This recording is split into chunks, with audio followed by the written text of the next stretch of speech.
themselves. Like, they are usually pouring their entire heart and soul into the books they're selling, and usually I really want to make sure they're getting paid fairly for the work they've done. Like, if you're working for so long on a book, you would also like to be paid fairly.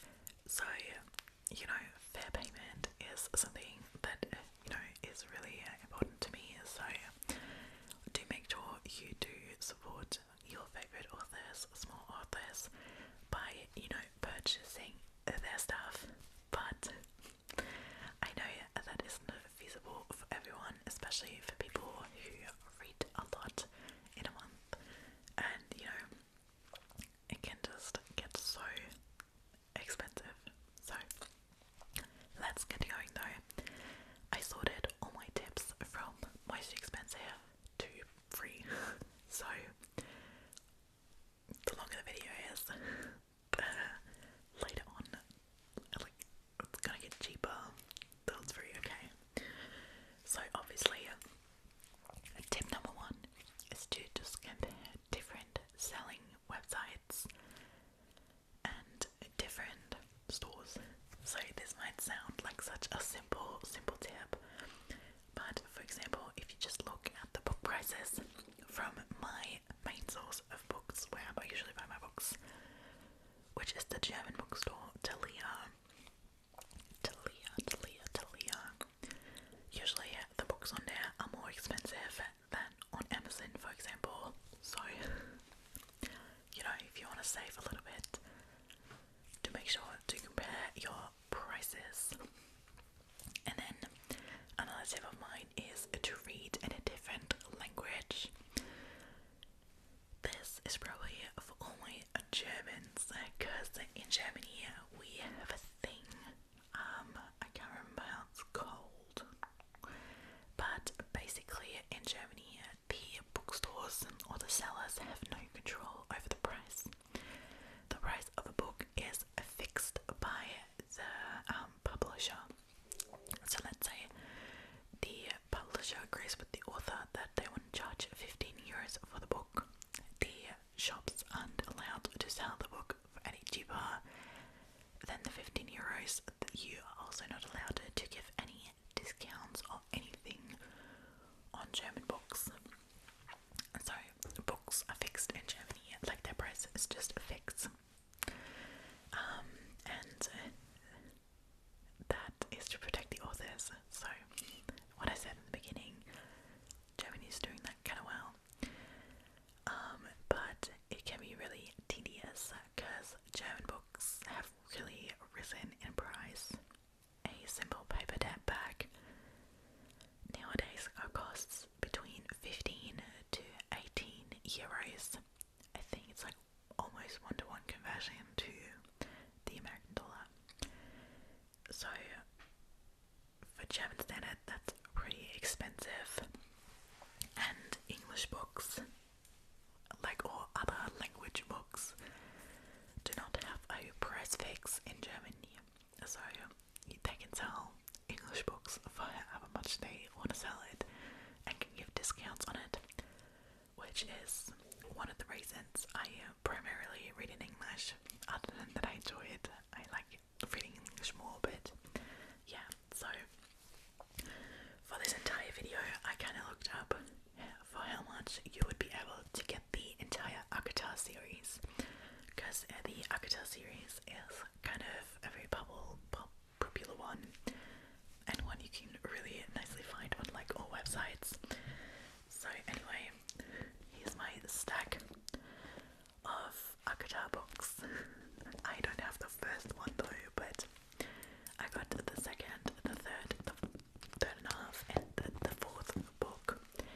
And if you would buy these on Thalia in German, the paperbacks would be a total of 75 euros. If you buy the hardcovers, it'd be a total of 110 euros. Jesus. If you would buy the English books, you would be paying 45 euros for all 5 books, and that is without a discount. So So you can save 30 euros just by reading the English books compared to the German books, which I think is a really good deal. And then my next tip is read ebooks. Like really, if you have an e-reader, which also costs the money, you know, and want to save a little bit of money compared to physical copies, ebooks are your best friend. They have been getting a little more expensive nowadays, but for example, if you would buy the entire series of Akata on Talia, you would be paying 38 or 45 in Germany at least. My next tip then is to use deals and student discounts. Now I know this is a very obvious tip, but maybe some people didn't know. For example, at Talia in Germany, you can get a student discount, and sometimes they have special sales where you can get discounts. Recently there was a 20% discount, which would bring the entire Akata series down to 36 euros, which would be even cheaper than the ebooks. So, you know, look out for deals. It's a really, really good way to save on like a bit of coin, and it still goes directly to the author. I don't know. I know we live in like a kind of society, well, but no, where we have to have everything right off the bat in the exact second, especially when something is trending. But for example as well, if you give your books a little time after they've been published, they tend to get a lot cheaper.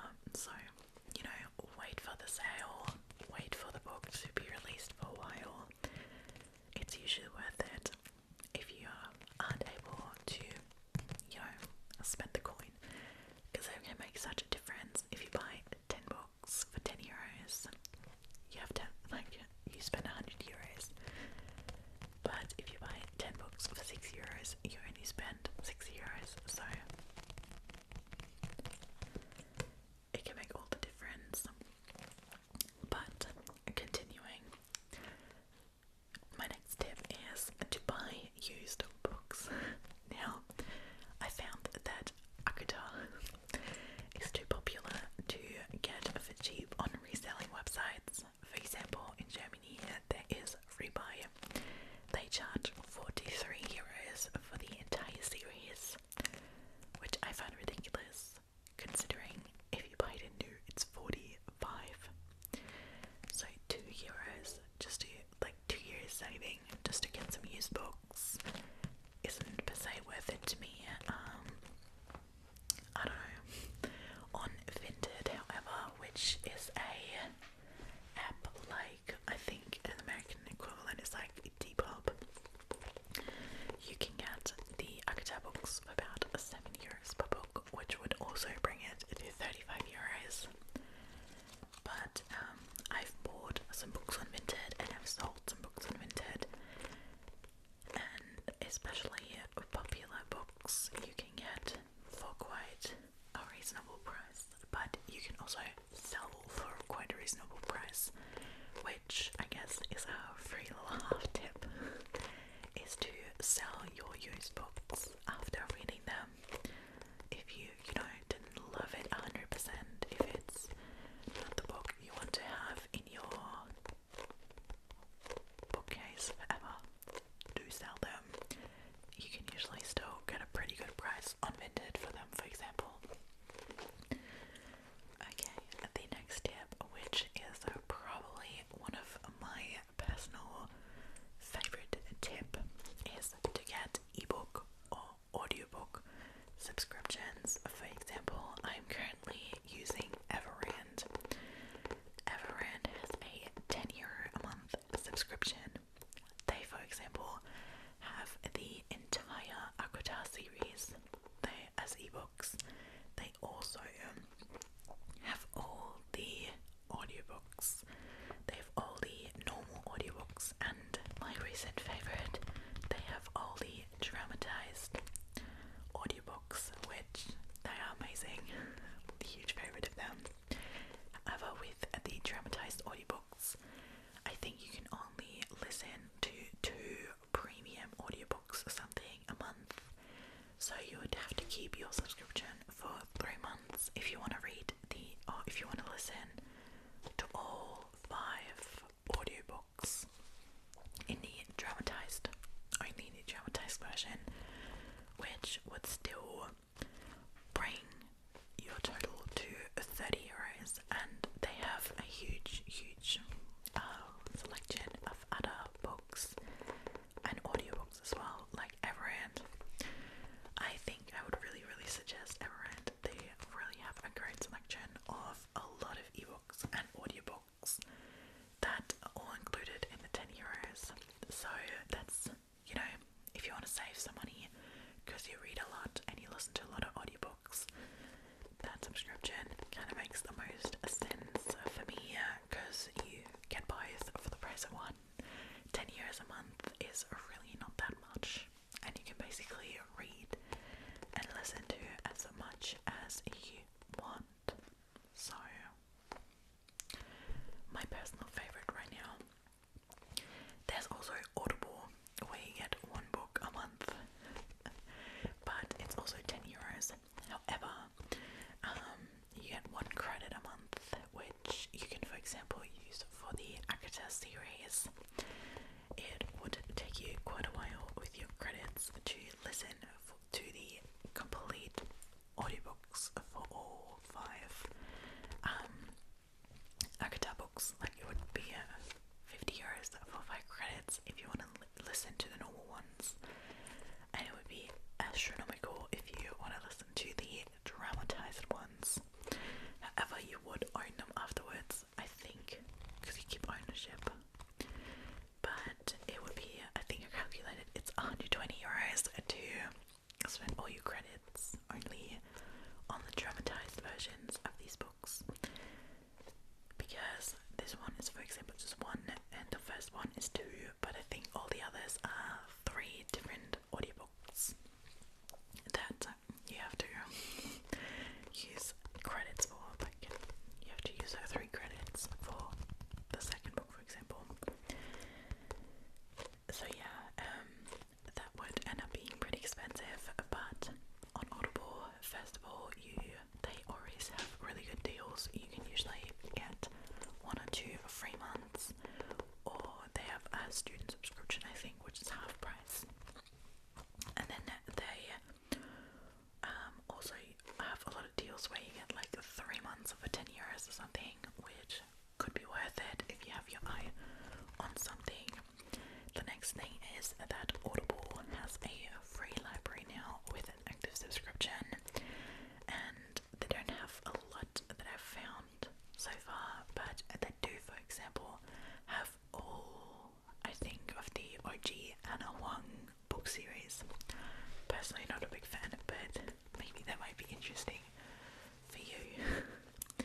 Now, the last thing of the subscriptions that I have recently discovered is Kindle Unlimited. It works on all apps, like it works on ebooks, e-readers, as well as on your phone or on your iPad if you don't have a Kindle per se. It's also €10 a month, but you can maybe get a deal. They unfortunately do not have Avatar, but for example, they have all Freya McFadden books, which are a huge favourite for mine, and depending on how quick you can read, you could probably read all Freya McFadden books in 1 month for €10, which, if you calculate that, it would be a huge saving. And then to buy all the books. Now, we're getting down to the only paying quite a little bit of money area. So, my next tip is to listen to audiobooks on Spotify. Now, I only know what, the geolocation Germany gets to see, so it might be a little bit different for you, but in German at least, if you speak German, you're really in luck, because for some reason German publishers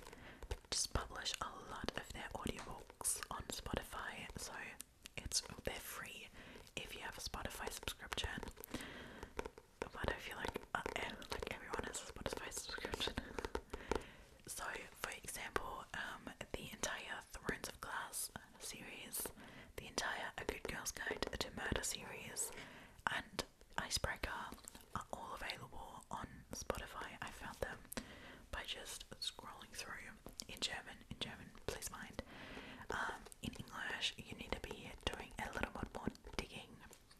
I've seen some videos on Instagram, TikTok that Spotify in the US now allows you to listen to, like, Spotify in the US now allows you to listen to like 2 ebooks or so, audiobooks. So, you know, that might be an option. Also, if you do a little more digging on Spotify, and every now and then search for certain titles that are interesting for you, because everyone can make an account on Spotify and upload their stuff. A lot of people are uploading like random copies of audiobooks.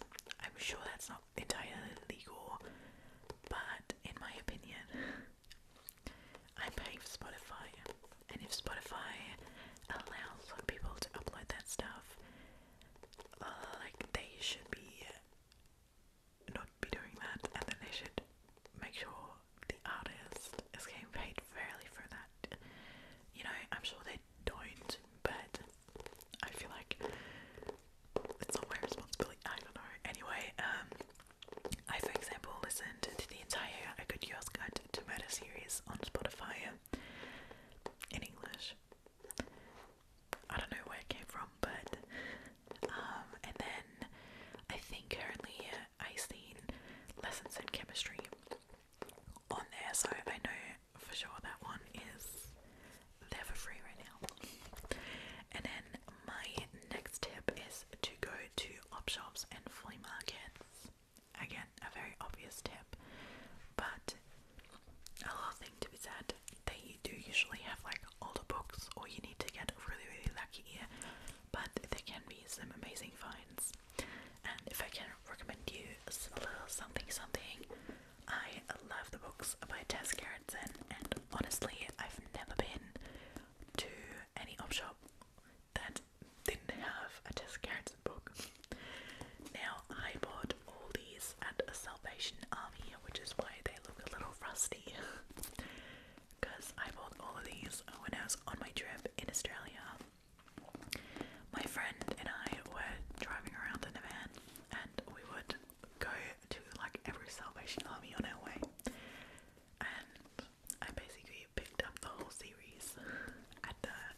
so the other would get to read the books the other one bought in the time. So, you know, reading together and talking about books is anyway always more fun. So, always good to keep in mind. Then the next thing that would be completely free is to join giveaways or ask for arcs. Now, you can do that on Goodreads, for example. However, I'm not sure if anyone ever wins, but if you find a small author, or if you have a small author that you like their books from, you can also just shoot them an email.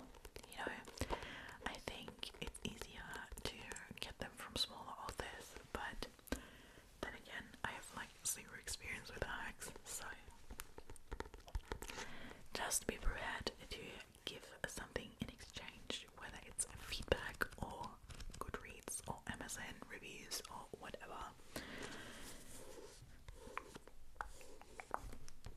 Just make sure you keep that in mind, and you know, no trying to screw them over here, okay? And one of my favourite tips is to use the Stuff Your Kindle Day. I've posted about that before, and it is just a day. It is organised by romancebookworms.com. I'll have them linked down below if I remember. And it is basically just a day where you can get digital ebook copies of so many books. They're mostly indie authors, so mostly small authors, but it's 100% worth it. On the day you can download as many ebooks as you want, and maybe some of them might not be the next huge successful book, but a lot of them are really, really good and are really worth to be read.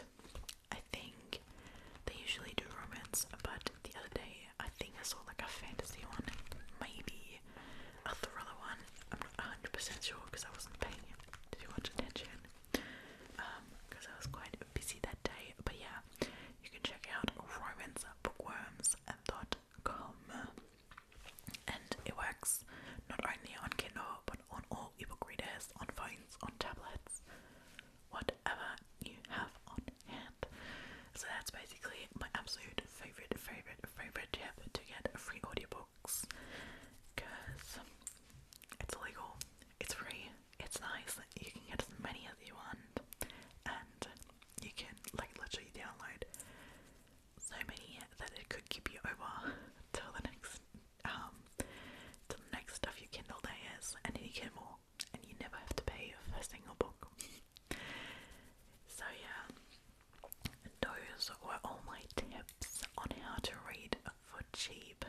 Now, if you have any tips or tricks that I didn't think of, please leave them down below. I'd also appreciate you sharing.